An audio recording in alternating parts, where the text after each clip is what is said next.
So if we're talking about learning Office 365, I would suggest, where possible, and it isn't always possible, that you have your users connect into Office 365 or a version of it.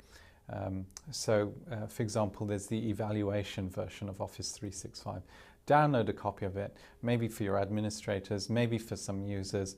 Use it and see what you can't quite work with, see what works with you, see what's intuitive.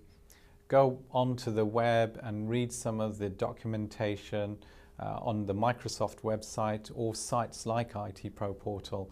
A lot of how-to articles in many of these sites, and learn how to do some basic components. So learn how to use the email component. It is pretty easy to do if you're a techie person. For users, just have a techie person set it up for you and you can use emails straight away. Use the link component if you're going to be using link for communication. Learn how to create folders in SharePoint and navigate SharePoint, and also learn how to use the web apps, because when you open a document in Office 365, by default it will open the document in the web app, and then you have the option, if you have the full version of Office 2010, to use the full version. So use all of those components, and also for some of you who are administrators, play with PowerShell and use PowerShell to connect in.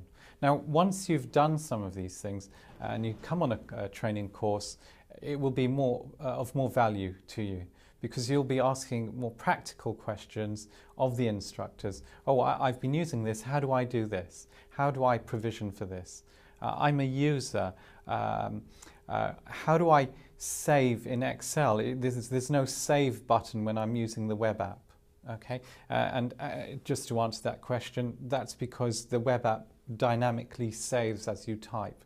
So this is one way to get the most out of training courses. Now, there are different types of people who can go on a training course. So there's the user perspective, and also there's the administrator perspective.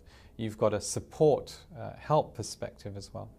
If you've outsourced the management of Office 365 to a company such as some of the Microsoft Gold partners or partners, then that's fantastic. You don't need to go on those administration courses. If you're a large enterprise and you're migrating your environment into Office 365, there are issues to do with hybrid of your Exchange services.